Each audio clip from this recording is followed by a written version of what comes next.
What's up, everybody? Welcome to another Friday night, another Comic Book Invest Top 10, Hot 10 by the one and only Ben Stein.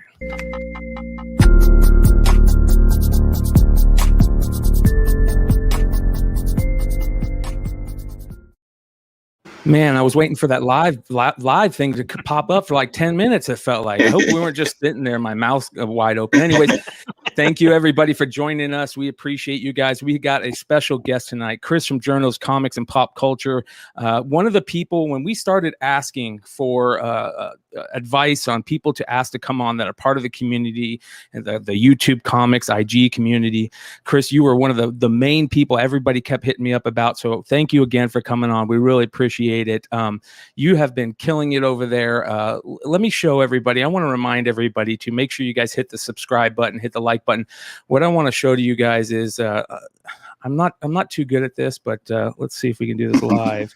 I planned this out and I messed it up. So make sure you guys go over to Journos and do the same for us. This is how you do it, you guys. You hit the subscribe button, you hit the all button on the bells. And that's how you do it. Do it over at Journos, Comics, and Pop Culture. Do it for us at Flipside. Make sure you hit the like button. So, Chris, how long you been doing this on a tear? How long has the tear been going on? You talked that you've been doing it for a while, but lately it just seems like, man, you've been killing it. Yeah. I always say, it was 5 years ago now when my kids were into the Minecraft, watching that on YouTube, and they were like, "Dad, make a comic book video on YouTube, show up comic books." I was like, "All right." So. But, and I got into the community and met a lot of good people. But I was going to school during that time, and I didn't take it seriously until about 2 years ago. So, and then when COVID hit, I was laid off from my main job. And I said, well, here's the chance to go full time. So 7 days a week, 2 live streams a week, and I'm not stopping or slowing down anytime soon. Well, there's one thing I like to go to all of our guests' IG and take a look at their couple of their recent IG stuff. But there's one specific one that I want to hit up, and I've been waiting to ask for this because I'm a big Pac fan over here. And I was just about to say, is that a Tupac? That right there is pretty unreal. Tell me a little bit about this. Man, well, Tupac. we might have a show where we don't even talk about comics here, if you get me on this note. But to give the brief story, Tupac saved my life, man. I was rough around the edges as a teenager. I got really lost and in a very dark place, and Tupac saved my life. Obviously through his music and his message and his legacy. Not because I knew him personally, but after his death, I'm a musician myself, and actually had a chance to, I grew up in the Bay Area and Richmond, and I got to work with a lot of artists that I grew up listening to, and the folks that meant a lot to me that I got to meet and make music with was the Outlaws. So you guys are familiar with Tupac, the Outlaw, or aren't familiar, the Outlaws were Tupac's group that consisted of a lot of his childhood friends and cousins and whatnot that he put on. So I got to make music with them. And that was, at that point, the closest thing that I had to like a childhood dream, coming true. So yeah, man, I always, Tupac's quote, "I'm not saying I'm going to change the world, but I guarantee that I will spark the brain that will change the world," is something that's stuck with me. I lived to be that spark. I did it with my music. And now, even though I kind of put the music on hold, I'm into something else, and that's comic books. And we have a great community here. And comic books at a certain time in my life really helped pull me out of some dark times. So I hope to still be that spark, and to allow other people to be that spark, just in a different arena, right? Because comic books mean a lot to a lot of us. And I like to carry that message on. Amen. I think that one of the important things, especially over here at the Flipside channel, one of the things that we say a lot is we're a lot of collectors, comic collectors. We're not content creators. We're not YouTube hosts. We're collectors like everybody else. And we love the fact that we can talk about comics and get away from all the BS, right? We can come on YouTube and talk about the hot 10 comics of the week, or our recent CGC return submission, our local comic shop, whatever. remember when we talk about that, all the other problems seem to go away. So, and it's the same with music. So this was really, really cool. Still remember to this day, and I've told this story a couple of times on the shows I'm on, that I remember the first time that I heard Hit 'Em Up. And I remember my friend pulling up in a car, and he had, back in the day, for people that don't remember, CD singles came, and they were just these really small. Yeah. And you remember Hit 'Em Up was out on the CD, on the single, and he's like, oh my God, listen to this. And it was pure. It was the first time I ever remember hearing hip hop beef like be so hardcore. And you knew at that moment that things have already changed, but then you knew, like, oh, Biggie's not long for this world. And it was absolutely crazy. But the biggest thing about it was me thinking about this Tupac right here is he was 24 years old when he died. 25. Yep. 25, 25 barely years old. 25. Barely 25. And the stuff that he did in that short amount of time is absolutely crazy. So that's one thing that we can never get back, you guys, is time. So work with it the best way you can. And hey, comic books a fun way to do it. So we're going to get into it. 6 minutes, 15 seconds. And you guys, 82 live watchers, we appreciate you all. Let's get into this list this week. We got something special for you guys this week. New.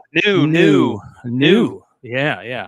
So you can only get this on the YouTube channel, you guys. These are the almost 10. These are some of the books that Ben decides, hey, they just didn't have enough to make it on the list this week. There could be 2 books. There could be 6 books. There could be 3 books. You never know. These are the almost 10. We're going to go through them really quick. And this week, the first almost 10 is He-Man and the Masters of the Universe, number 18, the beautiful She-Ra cover. And this has got to be just on the He-Man and Masters of the Universe craziness. What did this sell for recently? Yeah, this one sold for almost $100 raw. So that's pretty high.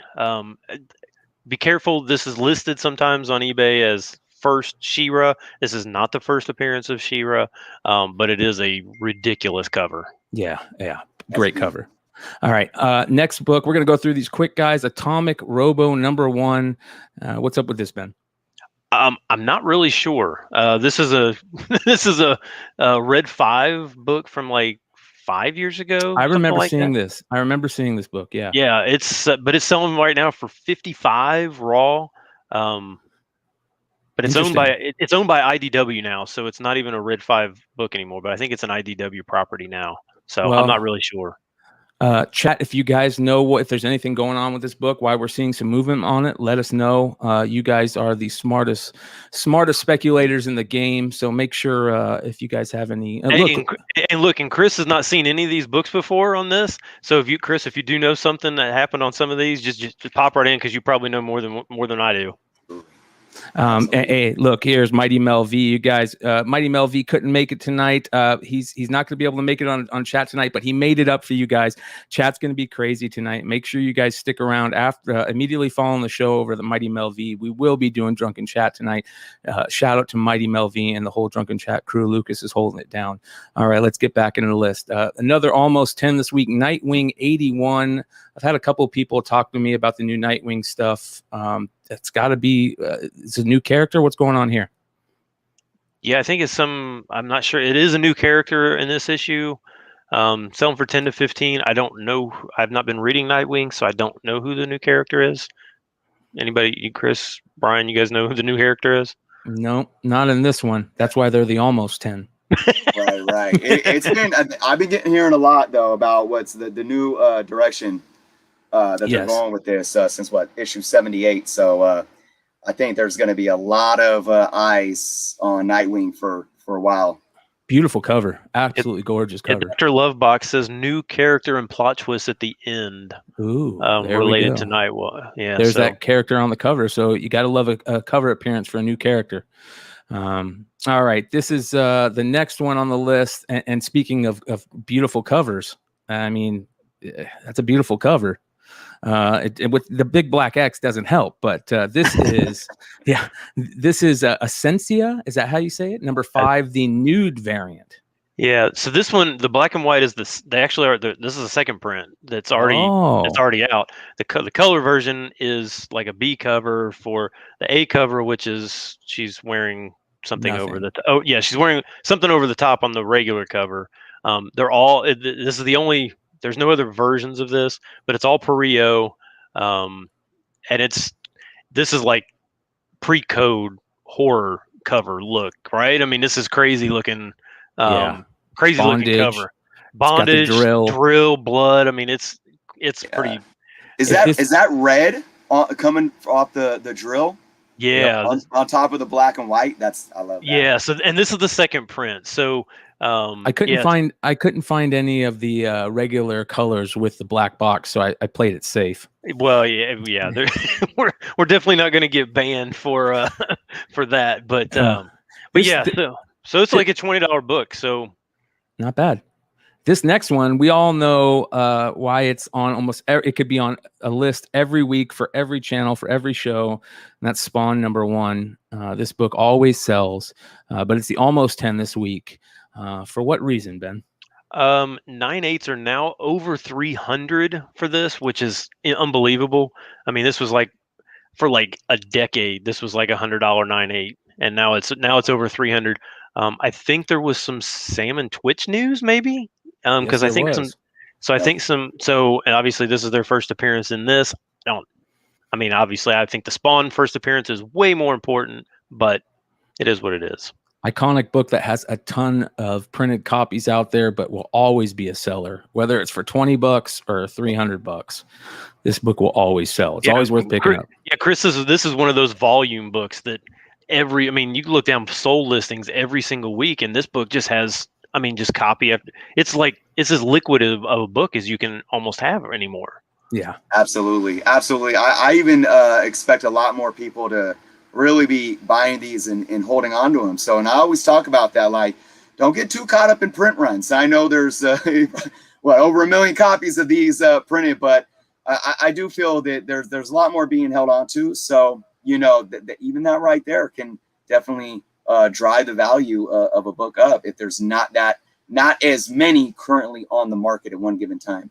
I like that quote. Don't be. What'd you say about the print runs? Don't get caught up in print runs, because and that's a great point. Just because there's a ton of those printed, they're still worth speculating on. Spider-Man #1, the McFarlane book. There's so many of those printed, all the different versions. They're selling like hotcakes now. So every once in a while, you get lucky and those high printed books sell. I mean, New Mutants '98. We always talk about that book. How many there are printed out there, and it's always going to be liquid. I mean, certain books will always sell. So here's one of them. All right. 2 more on the list this week. Big almost 10 list this week. Dr. Voodoo #1, the variant. An awesome homage cover right here. Beautiful variant. I'm surprised we haven't talked about this more in the last couple of months, but this is a gorgeous book. Yeah, this one sold for $140 this week, which is up from, I think the last sale was maybe $100 or $120. It is on the rise. And it's just a 1 in 15, but even though it was a #1, how many retailers were really buying 15, 30, 45 copies of Dr. Voodoo of anything back in this, like 2008, 2009. Yeah. So, it's not like this was a time when retailers were like, oh, I'm buying a whole bunch of copies of anything. So this one's pretty hard to find. And, I don't know whether or not, Dr. Voodoo is going to, end up being, in any of these Doctor Strange, multiverse.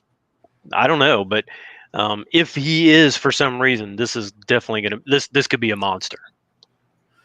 Well, we've heard about the regular cover for this before. People have been talking about the if the Doctor Strange thing change ever happens, the Dr. Voodoo is the perfect person, and I could see that happening for at least for a short time, or just making sure that this character is known about a little bit more and is a big part in the MCU.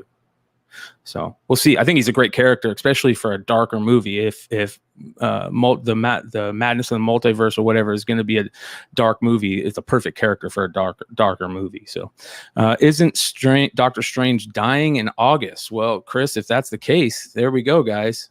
Somebody's going to have to wear the eye of Agamotto sometime shortly. So we'll see how that works out.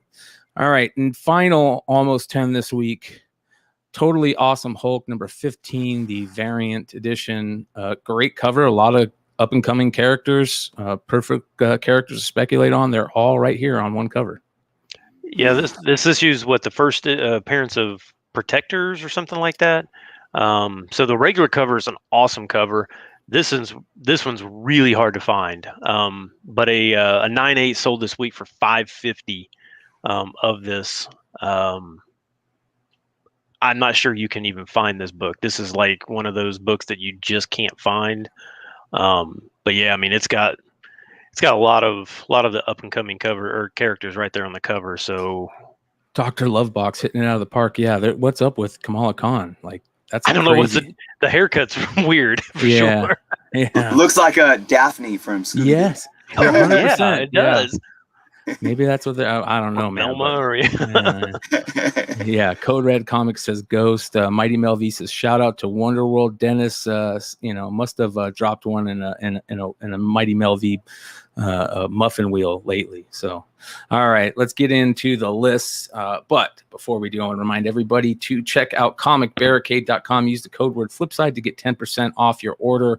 They have those large comic barricades, Comic Barricade XL for your slabs and your magazines, and also cardstopper.com. Same thing for your trading cards. These things are just super important if you want to keep your stuff nice and clean in those boxes. You don't want things driving you crazy, getting folds and books bent over and cards falling over in your monster boxes. These things will save you a lot of hassle. Go to cardstopper.com, comicbarricade.com. Use code word Flipside for 10% off. All right. Golden Age honorable mention this week. Science Comics number 7, a beautiful yellow cover with Lady in the Red Dress. Like you said, if that Perillo cover would have been 50 years old, it probably would have made this spot in the list. Another crazy Golden Age book. What's going on with this? Did this have some crazy sale this week? It did. There was a 9. First of all, the Promise Collection books ended today. I have not looked at what the sales of those Promise Collection books are, but I ended after I wrote the list. So none of the Promise Collections this week. I'm not sure. We might even have to do like an entire list to deal with the Promise Collection books, because some of those were already insane bids. But yeah, a 9/6 Mile High copy, the church variant or the church pedigree, sold this week for $26,000. The same book sold in 2012, so 9 years ago, for $2,900. So a $23,000 profit for the owner that bought it 9 years ago. Yeah, it's. I don't even know how you get a 9/6 copy of this, but you get lucky. Yeah, and yeah. Hey, at some point, I want to buy me a church pedigree just because of the historical significance of it. And someday I would love to buy one of those Promise. And I don't really care what book it is, but I think you can kind of see the bonus. I think they're because they have those pedigrees on them, I think they're always going to be even more liquid than any other Golden Age book, just because of the stories that are behind them. For sure.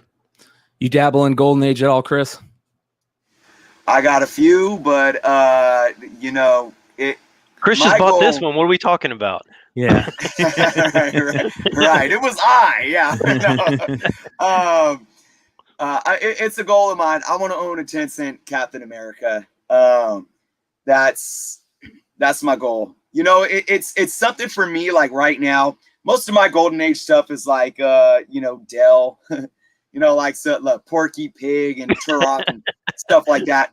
But it's just a decision. Do I budget and buy like one Golden Age book every few months and not buy anything else, or do I kind of diversify my collecting? So although I will say this, I've been a bargain guy for many years. I love, don't get me wrong, I still do love diving in like bargain bins, 50-cent bins, dollar bins, but I've been an advocate for really focusing on filling up those runs of Silver and Bronze Age goodness, because as they get older and we get older, and I think that could be the same for just Golden Age stuff in general, especially in high grade. It doesn't have to be the first appearance of Superman or Batman or whatnot. You know, those A clean old book. books in a clean book, exactly, and especially like you said, man, something that has a known history or story behind it. You know, people are really seeking those. Yeah.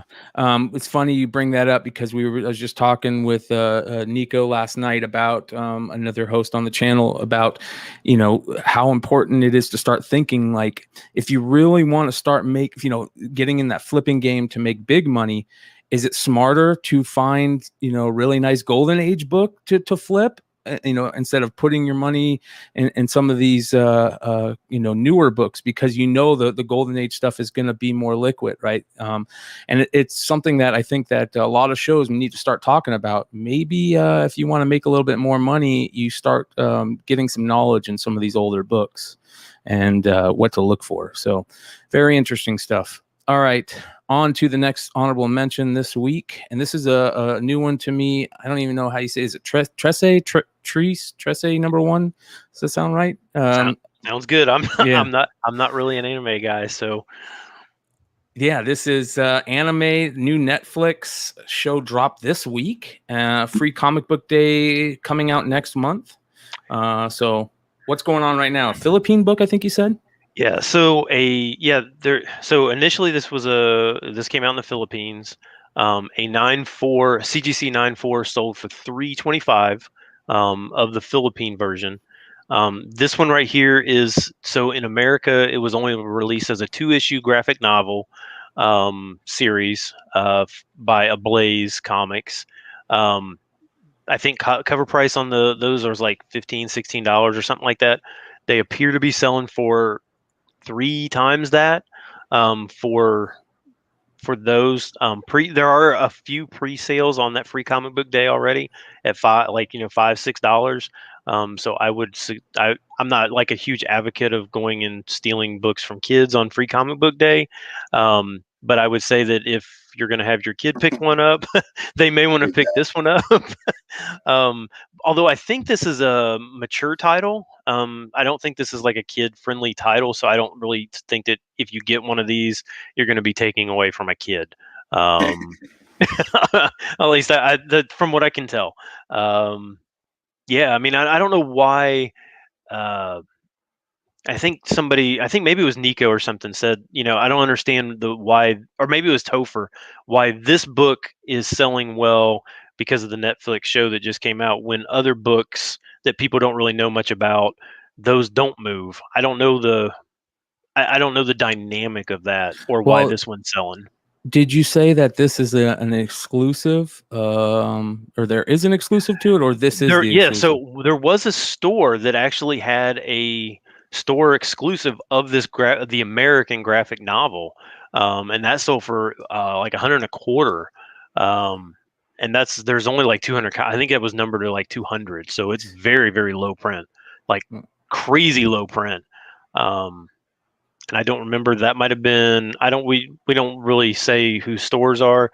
Dr. Lovebox has said who it is, but yeah, that's who it is in the chat. Yeah.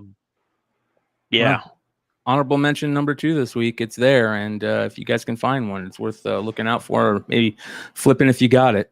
Yeah, even though it's a graphic novel, instead of just a comic size, thickness, you're going to be able to, if you can get it for, especially if you can get it for cover price of $16-$17, you're going to make money on it. Yeah. Yep. Amen.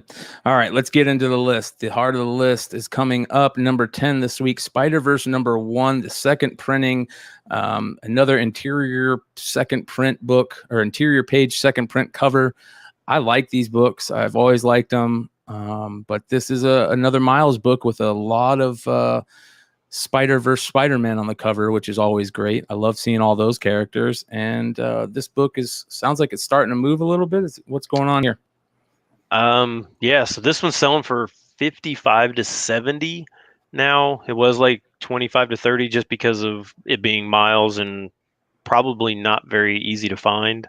I don't know, Chris, you know anything other than that as far as like in the guts of this or anything like that? Yeah, it's interesting because there's no mention of it, being an incentive or what the actual print run was on this. But hey, look, there's an absolute market for multiple factors here: miles and second print variants. And it's just a fact of a matter. And when you combine those two things right now, people are gonna, start looking at them and pulling out their pocketbooks. So, well, yeah. that it looks like they're saying maybe first Spider Zero, which is, I don't know if that's, I mean, we've known about that character for a while. I remember everybody going crazy for that Walmart variant when it was out. Okay, so that's the book that it is. Okay, so I was like, I can't remember why they did a second print of this. Yeah, great cover. Okay.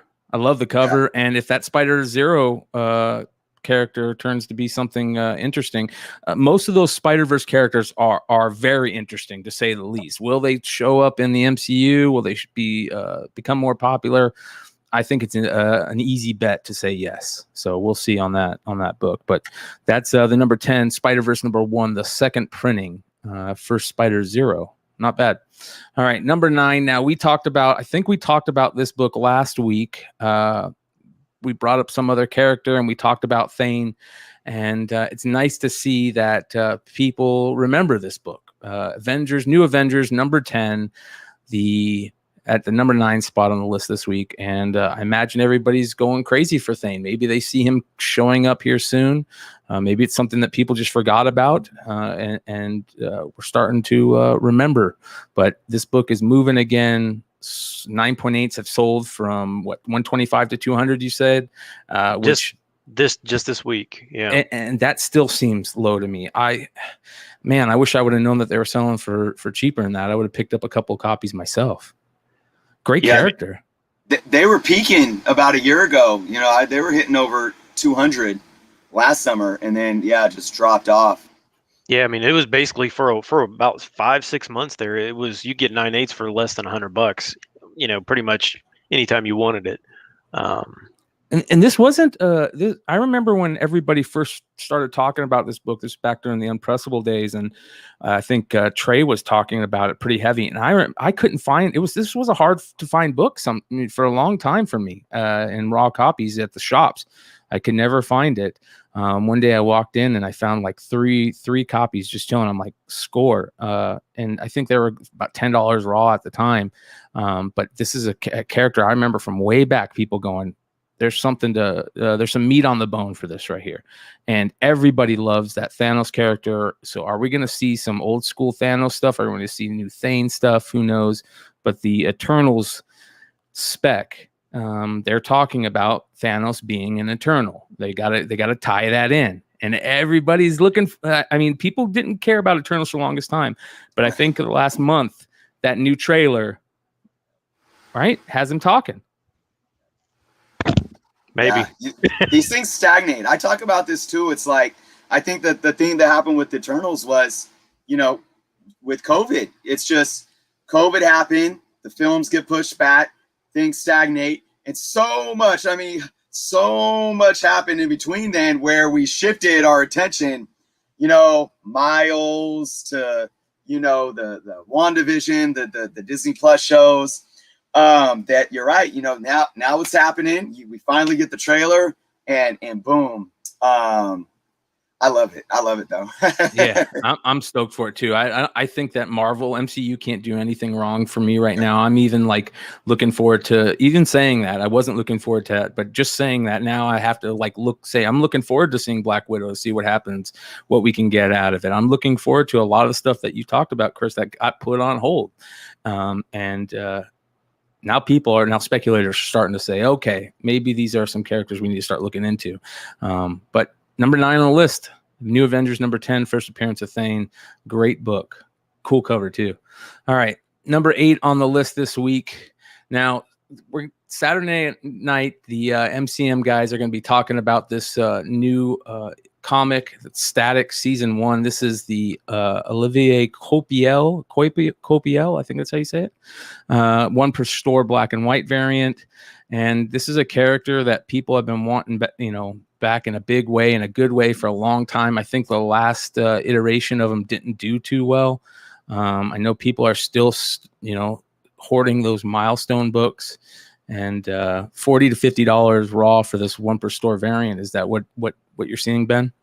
Yeah, 40 to 50, which I mentioned in the write-up that I mean, it's actually kind of, I think it's actually kind of low for one of these one for stores, considering what some of these other ones are going for over 100 the week of. I mean, Stack's got quite a following. I'm surprised it's only 40 to 50, to be honest, but yeah. It's a great character. I'm still looking for any of you guys out there. I'm still looking for the Lost Boys cover. I still can't find that book in decent condition, and I think it's one of the most underrated covers that people still don't know about. And I'm not talking about the Lost Boys movies, you guys. So, which book are you talking about? That's the Static. I think it's issue 40. Let me bring it up for everybody. We talked about Pac earlier, and we're going to get back in a little bit more hip hop history. But for those of you guys that don't know about the hip hop group, the Lost Boys, they were a New York group back in the day. Mr. Cheeks, Freaky Ta, really dope group. And let me see here. Let me bring this up. Static issue 40, I think it is. And they were lucky enough that I guess the Milestone guys, I don't know the story of it, but the Milestone guys really liked, either dug the group and wanted to put them on a cover, or they just got lucky. There they are. They're all there. All these guys standing around with Hardcore. I think is that Hardcore? Who's that? Ben? Is that Hardcore? Who's this guy? Hardware. Sorry, Hardware. I don't know. I mean, I wasn't a huge Milestone, but I remember there was Hardware. But but these are the Lost Boys right here. They have a really famous song called Renee. Their last two albums are absolutely amazing. Freaky Ta ended up passing away when they're at their height, and Mr. Cheeks put out a solo album, but they didn't do much after Freaky Ta died. And this is, there we go. Thanks, Rob. Icon. But this is a really tough book to find, and man, I imagine that there's got to be some signed copies out there, which to me, like, that's, we talked about the Tupac's signature and all that stuff, and man, could you imagine finding like signed copies of this with Freaky Ta on there? It'd be pretty amazing, and I bet you a lot of people don't know what they are, but make sure great stuff. Great stuff. One of the books that they don't talk about whenever they mention hip hop covers, I know everybody talks about the the Marvel homage covers, but there's a lot of hip hop, quote unquote, hip hop covers out there that aren't part of that run. And I would definitely consider that a hip hop cover. All right. So that's number 8 this week. Make sure you guys check out Saturday Night Show, Modern Comic Mayhem. Corbin's going to be doing a little deep dive on this new series, this new issue, and we'll see what he thinks. But great character. And if you got the one per store variant, lucky to you. We'll see how it works out. All right, number 7 this week. This is a book that we talked about last week. Stray Dogs #1 was on the list last week. It's on it again this week. And this book is absolutely amazing. There's always a couple books every year that take you by surprise, that are just absolutely blow you away with the storytelling, the ideas that they come up with, the way they tell their stories. And this is one of them. I did not expect this to be good. Tony and Trish absolutely killed it. The art by Trish on this is amazing. She does a really good job of, leveling the cuteness with, not too much cuteness. And for how dark the story is, have you read this one much, Chris? I have not. Oh my God, dude. This is okay. So the best way I can explain this for people that haven't read this, storytellers do a good job. Good storytellers do a good job at finding something that pulls on the heartstrings, right? And everybody loves dogs. Well, most everybody loves dogs. Yeah. I know I do. Yeah. And they do an amazing job of storytelling and pulling on the heartstrings and making you care about the story, and really good stuff. And this, I guarantee, this is going to be optioned. If it hasn't already been optioned, I believe it might have already been optioned. And this can be a animation on Netflix for sure. Really dope book. They do some amazing homage covers, all these homages on all these movie posters and movies from back in the day. They did a really good Blair Witch one that was on the list last week. And this is issue #1, the A cover by Tony Fleeks and Trish Forstner. So really good stuff at number 7. What's this selling for right now, Ben? Yeah, it's now up to $40. $40 for the A cover. I think it's going to go higher. Yeah. I don't usually say that too often, but this just seems to have one of those I don't know, one of those followings behind it. Kind of like, I'm not saying it's something is killing the kids. I'm just saying that it's got one of the readers love it, and I don't I was not even aware of this book until Laura mentioned it with Bird City's variant that they had with the with the Yeah. Great variant. homage. I was not even aware of it. I Like I said last week, I thought this book was like one of those fake "Do You Poo" books. I mean, like it was like I didn't even think it was a real book. So I didn't. I have no copies of this. I want to find me one though now. I think it's gonna go higher. I agree. I haven't read this one particular, but I think, and what I've been hearing too about Stray Dogs, and you look into it, how all these studios are looking at these independent properties to option, and it's allowed me, for so long I was so stuck in the big two, and couldn't get out of them because maybe it's because I'm getting old and I get stuck in my ways, right? But as of late, I've been picking up between some Image books. I've been reading a lot of Boom and even Bad Idea. It really goes to show that comic books, in a big part of the health of the market right now, is, and so many people are such naysayers about, oh, nobody reads comics anymore. That's why you see books like these get hot the way they do. Amen. Because people are really buying into the stories and enjoying these books. Yep. Good stories are super important. I mean, I think that what especially is going on, like you mentioned, the big two. We talk a lot about the lull that DC is in, and I think the lull is there because they're not doing good storytelling. The comics always goes back to two things: art and storytelling. And I mean, you can have good storytelling and bad art, and the book still be decent, right? So this is great storytelling. We get a lot of great storytelling. Here's another thing. I mean, we see a lot of these major, front of the class writers, James Tynan, Jeff Johns, a lot of Scott Snyder. A lot of these guys are jumping over to these independent publishers to have their fun, to write really good stories. We talked about Witches the other day. Witches is one of those books that got optioned right before, even before the first issue came out. We all knew that book was optioned by Brad Pitt's production company even before the movie came out because it's a great story. And that's what we're seeing. Great stories sell comics. So I love seeing stuff like this, and I love hearing that you're buying more independent books. Being a big two fan, we need more of that. With the news that we heard the other day about Diamond losing the Marvel account, it's going to be interesting to see what happens with a lot of those independent publishers on Diamond, and if maybe they can grow that even more. So we'll see. Much love for the independent publishers out there. Keep doing what you're doing. Boom Studios, Image, Scout Comics, just people doing really good. It's a Bad Idea. I know everybody's down on Bad Idea right now, but they tried it. They took a shot, and I don't think we've seen the end of it. So we'll see what happens. All right. Number 6 this week is a book we've seen on the list a lot in the past couple months. And as we get closer and closer to the HBO Max series, this book is going to continue to go higher. This is Green Lantern number 25. Great Sinestro Corps series title, cover, whatever you want to call it. But of course, we have the big first appearance of Atrocitus, and I believe Larfleeze in this, if I'm not mistaken.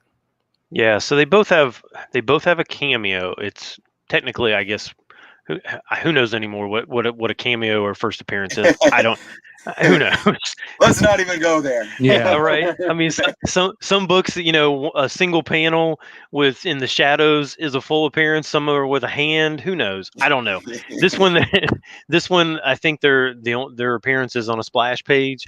With a bunch of the lanterns and stuff like that. And apparently Larfleeze doesn't show up again until like issue 38, 39. 38, yeah. 30 is like it's like a year later. But CGC has this labeled as a first appearance. I think most people have kind of accepted it. This is their first appearance at this point. But yeah, I mean it's now a $50 raw book.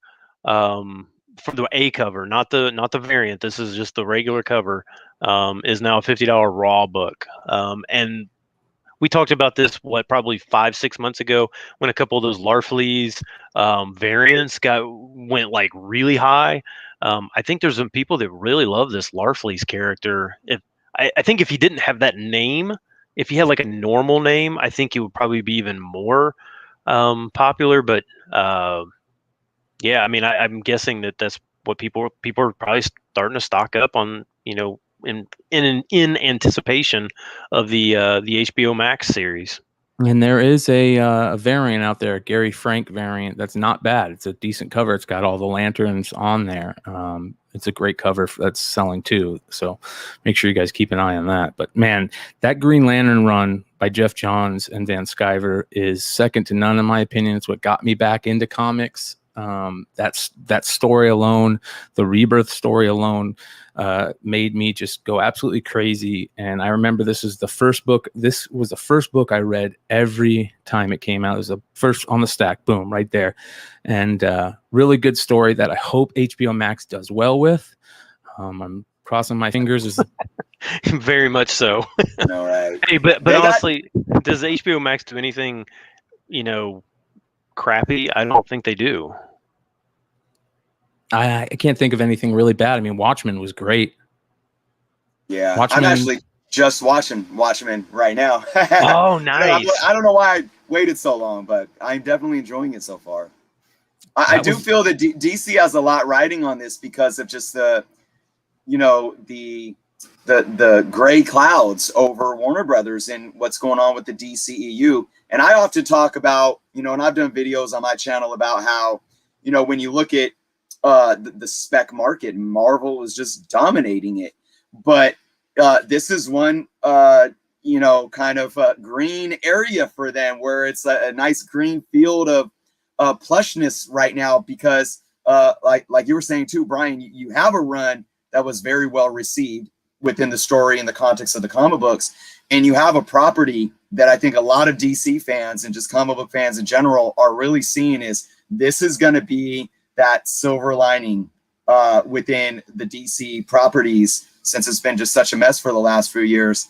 Personally, I really believe that the Green Lantern show is going to mean a lot for the future of public perception of not even DC, Warner Brothers in terms of live action, but how we respond and bring our money back into the comic books.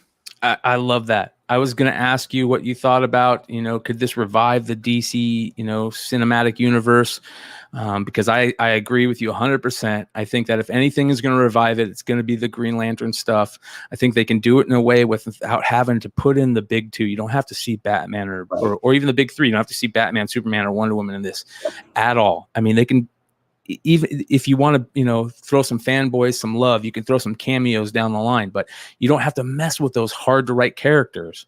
And like you said, there's already stuff written that they can play off of. And if Jeff Johns is going to be a part of it, I hope, this is his magnum opus. This is the thing that he cares most about was his Green Lantern run, and a lot of great history around it about, him losing his sister and why he wrote a lot of the stuff. And he just did such a good job with that run that I hope it sees the light of day in some type of big screen thing. So yeah, Chris Ojeda says DC needs to go dark. I agree. I think DC should have always went dark. They really messed it up, I think, with Aquaman and how they did Suicide Squad. Aquaman was great though, and Titans. The Titans show was great. Yes, Titan is dark though. If you have not watched Titans, it's a great show. It needs to be on a different network to where everybody can see it. But if I'm with you, both of you, I'm really hoping this Green Lantern is what starts to propel DC back to where it should be. Yeah. Well, I want to remind everybody real quick, if you guys are hanging out with us, make sure to hit that subscribe button, hit that like button, and go over to Chris's page. That's Journals, Comics, and Pop Culture on YouTube. Hit the subscribe button, hit that bell, hit all, so you guys are notified whenever he drops any new content. I know you do a lot of cool stuff over IG too. What's your IG? Well, I see it's right there, you guys, at Journos _comics. Yeah. So make sure you guys go check it out. He's doing a lot of great content. He puts out stuff, all kinds of different stuff about collecting, which people love seeing. They love seeing your own collection. They love seeing, I know you have your comic book room tour as your main video, and people love seeing that type of stuff. So keep doing it, man. You're doing a good job. And you got a lot of people there saying that they appreciate you. So keep it up. Thank you all so right. much. On to number 5 on the list. We got to talk about Star Wars. We can't let weeks and weeks go by without talking about Star Wars. There's got to be some Star Wars on the list. People are going through withdrawals. So this week we got Star Wars Darth Vader number 6. This is a book that some of the Star Wars speculators have been talking about for a long time, I know. And this we're going to start seeing some of these Inquisitor characters. So this is the first appearance of the Order of the Inquisitors. Excuse me, when I say Inquisitor characters, we are just seeing them. I mean, in the animated series and all that stuff. But this is going to start, all these Star Wars books are going to start spitting out characters that you're going to start seeing in the Star Wars universe, and rumors and this and that. We all know that. But first appearance of the Order of the Inquisitors right here for number 6. And what are we seeing for sales on this book? Yeah, it's $50 to $60 raw for this now, which is more than double. From what I could tell, and you know me, Brian, I do not like these garbage websites that put this stuff out as this is going to be a Disney Plus show. They're not working for Disney. They do not know. It's maddening to me that anybody even clicks on their sites, but they do. And then all of a sudden these books start selling. I don't get it. I don't understand it. I hate these things. I don't mind first of all, the cover is awesome. It's it's an awesome cover. I don't mind people, see, now it's a $75 book. I mean, so I don't mind people speculating on what's going to happen, but these stupid sites state these things as fact. And I'm sorry, but Americans in general are kind of, they're kind of dumb. Yeah, they're kind of gullible, kind of dumb. They see a headline and they don't even look to see where it came from. They don't, oh man, he knows. He said an inside source said. No, the guy has no inside source. It's Joe that lives in his mom's basement, who probably hasn't seen the light of day in 6 months. He has no inside source. He's just making things up to get clicks. I love it. Ben, I'm loving this. I want to give you a standing ovation right now, because I'm right there with you. I'm listening to you talk about this, and I'm like, he's sounding just like me. Yeah, I'm with you.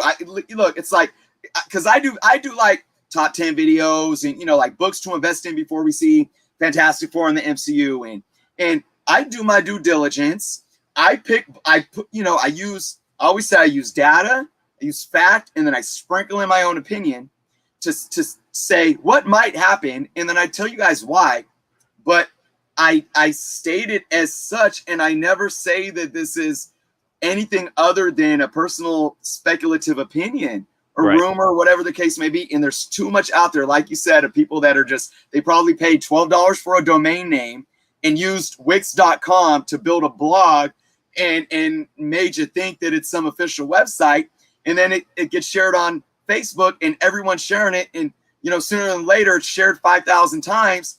And you got somebody saying there's an official announcement of a Disney Plus show, and people are out buying, taking a $10 book, and they're paying $50, $70, $80 for it now. So I'm all for saying, well, if we saw this person in this universe, maybe that means this person's coming. Let's go buy the book.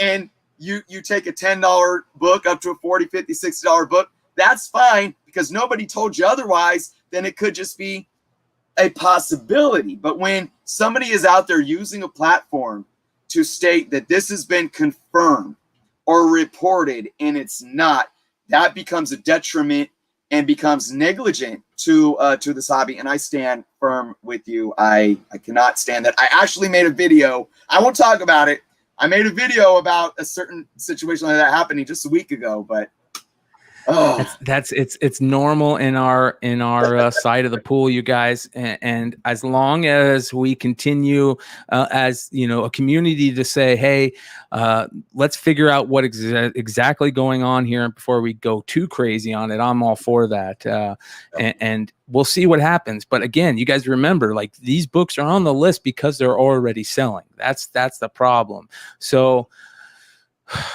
it can be a pain in the ass, but we got to report on it. And I know a lot of people love this character, so I'll play the devil's advocate here, and people love this character. So if you're going to spec on this book because you love this character, I think that's another reason to spec on it. Don't go buying it for $70 a book, though. I think we're all kind of saying that. So that's craziness. But you never know. Because this is number 4 this week is one of those books that made me like go, huh? And that is Usagi Yojimbo, number 20.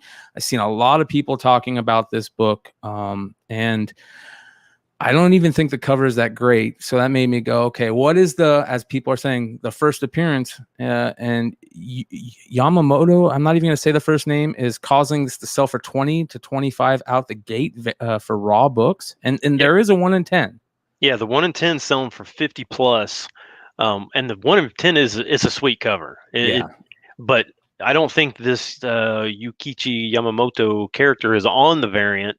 But we've seen several of these Usagi books do really well here recently. I don't know if it's the nostalgia factor that people are buying these Usagi books, again, but I don't know if this is like somebody made a comment on the website that the way Stan Sakai drew this Yamamoto character looks very similar to Usagi. Like it could be his daughter. Or I don't know. I mean, I don't know I don't read Usagi. I don't know, but this may be a thing of, hey, this may be a direction that he wants to take this. It might be a whole new title. Or something like that. I'm not 100% sure, but I mean, tons of sales. I mean, you can see all those sales, tons of sales in that $20 to $25 range. And then what was that last variant sold for like 85? Yeah, 85 buy it now. There was a set for under 130. It looks like it sold for under 130. Yeah, so it's actually might even be going, the variant especially might even be going higher. Yeah. It is for sure going higher. The variant's going crazy. $50 book out the gate, it looks like. So, I mean, I don't like the cover that much. It's don't get me wrong. You guys know what I think about Usagi. I still have to own that peach cover. I still haven't bought it yet. I'm waiting for it to drop a little bit down before I go and buy it. But you guys all know the cover that we're talking about when we say that peach cover. And I'm a big Usagi fan from back in the day. But I agree with you guys. I think people, this is no longer a nostalgia thing. I think it's speculators jumping in on every single book they can, thinking, oh, this is a new character that we're going to see.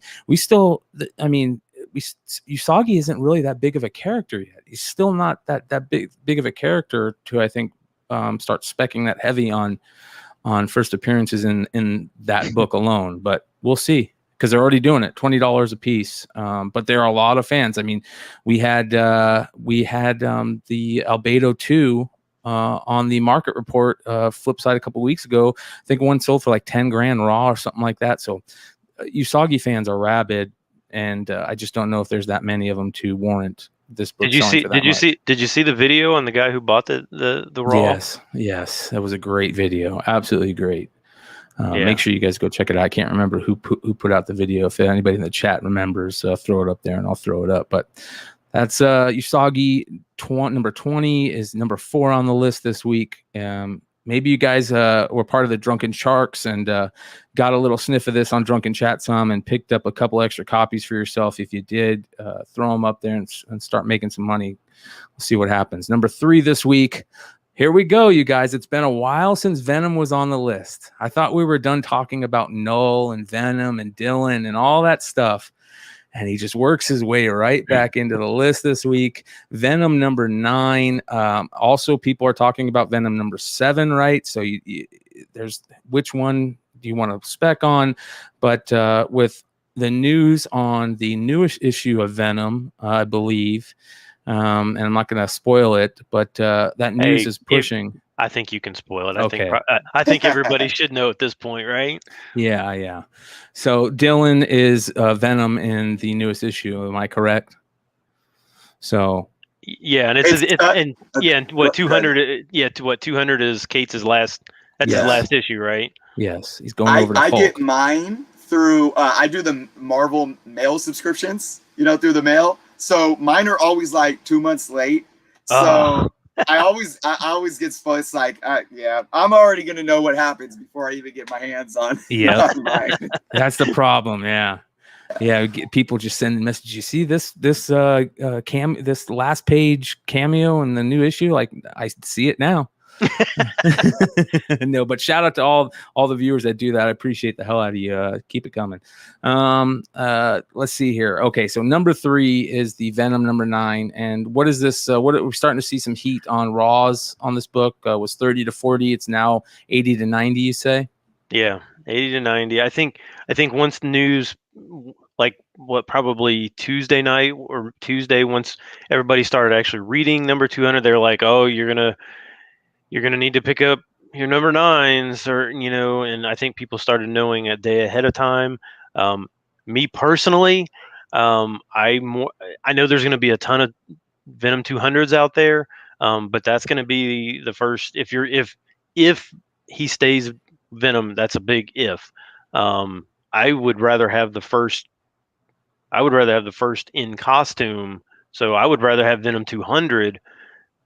Great point. Than this, but again, there's going to be a truckload of those, and there's so many variants for it. I mean, just so many.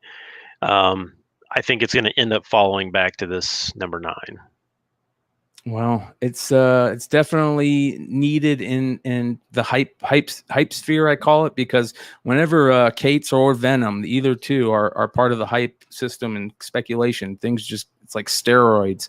You say Donny Cates is part of that spec, and it goes crazy. And we're gonna start seeing that coming with the Hulk run. Who's taking over the Venom run? Is it Al Ewing? Is that what I'm seeing everybody saying, that Al Ewing is taking over Venom? Which will be interesting. I would love to see that if that's the case. But I think everybody kind of needs to turn their attention to some of these Hulk characters. That, I mean, I think there's a bunch of them that Cates is gonna mine that. He's gonna dig back on some of these things that we kind of just didn't pay. And actually, I mean, like I've seen even recently, and I probably should even put it on the almost 10. But that Future Imperfect, that first Maestro, yes, that one is selling again, and it's selling pretty well. And I think there might be some people that are thinking Cates is moving to Hulk. I mean, he's probably going to incorporate that character somehow. Great character. It'd be nice to have that kind of power, right? To just be like, I'm just going to go back to all my favorite characters, and I'm just going to bring them back and make them important again. That's basically what he's doing. That's what I would do, right? That's what a lot of us, I think, would do. Shout out to the people who are writers in comics that get to write on what they want to write on. I know a perfect example is people are talking about the Power Rangers book that Frank Gogol is on right now, and that's going crazy. That I'm sure we're going to see on this list soon. When creators get to write their grails, characters, usually good comes out of it. So we'll see what happens. But Hulk is starting to get more and more spec, including the number 2 book this week. What If, featuring Planet Hulk number 1, first appearance of Scar, I guess is what people are calling this. We're going to supposedly see Scar. There's rumors that he's going to show up in the She-Hulk TV show, which is kind of interesting. That doesn't make a lot of sense for me. But even if, and this was my point. Even if Scar did show up in the She-Hulk, nobody cared about Scar. Nobody. I mean, nobody, right? So why on earth? I mean, Yeah, this is a. I mean, I think the cover on this is great. Yeah. Again, I don't mind speculating on it, but this was like a $10-15 book. Why would it be selling for $100? I don't and I don't understand. I don't understand why people just again, it's people just jumping on it, and I just can't wrap my head around it. I'm old, and my old brain just doesn't, it can't compute these type of things. I just talked on the Comic Book Cannon show before I hopped over here. I just talked, because we talked about this book, and I just talked about, to that point, Ben, it's like, how could a book go from, being $10 to literally a $70 book overnight? Well, and you think about it, obviously there's FOMO involved. Yep. And I'm the type of person that I do believe there's healthy FOMO and then there's not healthy FOMO, right? Unhealthy FOMO. I do believe there's healthy FOMO. And look, if there's a book that you're speculating on, again, keeping everything in proper context, rumor, pure speculation, nobody giving you false information, and you see a book, whether it's from the 90s or the 2000s, or it doesn't matter, no matter the print run, and you're willing to pay 5-6 times as much as it was selling for a couple of days ago, that's fine. Now, a lot of times that can happen organically is, say there's rumor about Scar, everyone, if they get the beat from the Key Collector app or whatever it is that, or they're just watching blogs, and they're taking to eBay, they're taking to Mercari, wherever they're looking for their books. And this is what I talk about supply and demand. It doesn't matter about the print run. It doesn't matter about anything other than how many books are on eBay at that given time. Yeah. So if there's only 10 books on eBay, but there's 50 people getting the same ping of a spec announcement or getting the same information, they're going to be in a bidding war because of FOMO. And it's going to drive a $10 book right up to that $50, $60 mark overnight. But what happens when, on the flip side of that, you get people that sell books and they've been sitting on this book and they're like, oh, people care about Scar? Really? I'm gonna go sell mine. And then now you have buy it now prices sitting at $50, $60, $70 because they saw a few books selling at that point when those, and I don't mean to get, we got to get to the number one book here, but I'm going to bring up to you guys. I'm a business major. I don't know if you guys ever took any marketing classes, but there's always, when you put a product on the market, there's certain categories of people, and I don't know the specific names, but there's always those people. You think about like smartphones, that there's always that group of people that will pay like, over thousands of dollars to get to, or they'll go wait in line overnight. They'll camp out for the new iPhone, called Apple zombies. Yeah. if you just waited a week, you probably could have just went into your, T-Mobile store and got one. So these people are always willing to take those risks and willing to go out of their way to be the first to have it, right? And they don't care. You get that same thing with the comic book market.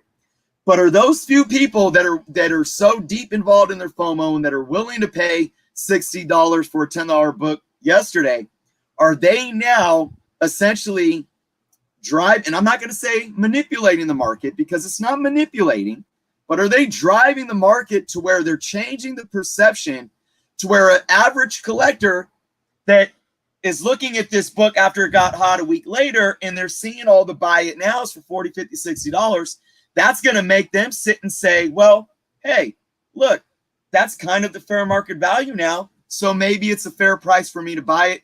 I'm going to buy it. And then that fair market value sits there and becomes the new floor. So yep, there's a lot of things to take into consideration to how these books can move so quickly.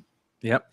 FOMO is a real thing. It is beyond real, and our market thrives on it, unfortunately. So it's good stuff. So crazy stuff. All right, on to the next book, which is our number one book of the night, ladies and gentlemen. And for all of you guys that are watching the Loki series, you're loving it probably like the rest of us because it is damn good. And our number one book is Young Avengers Dark Reign #1.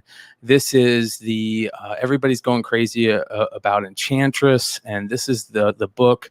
We've been talking about the Young Avengers team for a long time, that they've slowly been putting the pieces in order, and this one kind of flew right by me. Everybody was going crazy about the Lady Loki stuff and the different versions of Lady Loki throughout the times, and now it feels like there was kind of a pivot made to this book, and everybody's going crazy for Dark Reign Young Avengers #1. Which has a gorgeous Mark Brooks cover. Yeah. So for those who, because somebody did ask me what was the deal with this, if in the credits, they apparently on the foreign version mentioned or basically listed that actress's character name as Sylvie instead of whatever. So that's kind of what made people say, "Oh, it's going to be Sylvie and not Lady Loki as the character." So they started buying this book. Just remember that, just kind of, our history with Disney Plus shows is Falcon and Winter Soldier and WandaVision, and Marvel has been very calculated with not only trolling us, Yeah. with on multiple occasions. They don't do. I saw initially they were like, "Oh, Marvel made a mistake in putting that in there." Marvel does not make mistakes like that. That is not a mistake. So it's either they absolutely are using this as a Sylvie character, or they absolutely are using this as Evan Peters. Haha, got you. You are stupid for Yep. trying to read into everything. So it's one of the two. I tend to think that it's the latter of the two, but um, who Hey, knows? Marvel's doing a good job of either trolling or making people think they're trolling on purpose, and they're quote unquote not, because there's a couple books that they've been putting out lately. Everybody knows about the Heroes Reborn thing that's going on right now, which is just an absolute complete troll. Shout out to the MCM group, because man, they think that book is absolutely amazing for the level of troll that Jason Aaron is pulling off. But like you said, there is nothing that Marvel doesn't look into to the nth degree. They're always looking for these Easter eggs. They're looking for anything. But is it just an Easter egg, or is it a real plot line? That's the problem. You never know with them. Some crazy Easter egg. Everybody thought that scene in Loki #1 with the stained glass painting was Mephisto again. I'm like, oh great, here we go. Here we go. Those Mephisto fans, man, they are looking for anything. Maybe Sylvie is Mephisto. I don't know. There you go. I like that one. Yeah. Well, this is in my opinion, I love the Young Avengers spec. I think Young Avengers is worthy spec for future, long-term hold type stuff. I don't think we're going to see it anytime soon. But here's the question. The fury that we're seeing on selling prices and books right now, is it going to continue? Are we going to still be in the same type of atmosphere when the Young Avengers stuff comes? Because I don't know if that's going to be the case. I feel like the fury and the selling craziness that we're seeing right now, even when this movie comes out, it could be lower than what it's going to see here in the next couple of weeks, because we're just crazy. We're crazy right now in some of these sales for some of these books. We've talked about it multiple times. And I know it sounds like we're so negative, we're hating the market. No, the market is wonderful. We love it. It gives us a chance to come on here and talk about these hot 10 books every week, right? But like you said, Chris, just know it's not market manipulation. It's how the market works. This is how this stuff works. So keep your eye on it. Hopefully you got a couple of these books. Grab the Young Avengers series. I love them. I thought they were all great. I think they're great long-term spec. And there's very few characters in that Young Avengers stuff that we haven't seen, start showing up in the Marvel Cinematic Universe. And some of those characters could be big deals. I mean, I know we're just waiting on the Kang connection, and that's coming. So. Yeah, and I will say, I know that there is a slight fear out there because of what happened with the card market, and how a lot of those things basically dropped in half. But you have to kind of take a step back. First of all, there's like these books. There's one book that has a first appearance. A lot of times those cards Luka Doncic might have 12 different rookie cards. So you got a whole big choice. Second of all, the prices when you're talking about, Jordan rookies made it to $1 million of, there's not much. These books are not $1 million books. They're $100 books.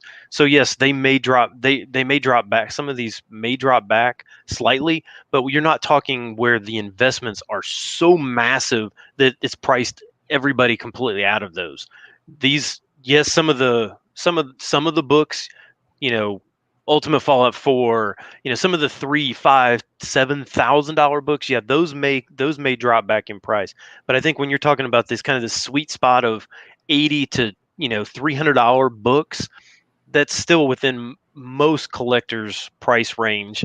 The card market, I think, just priced itself out. And that was the reason, is because nobody had any money left to spend, $6,000 on a Zion or something that he's played, 80 games. It's a whole different dynamic when you're talking thousands and thousands of dollars compared to a couple $100. So I think there is a slight difference between the two markets right now.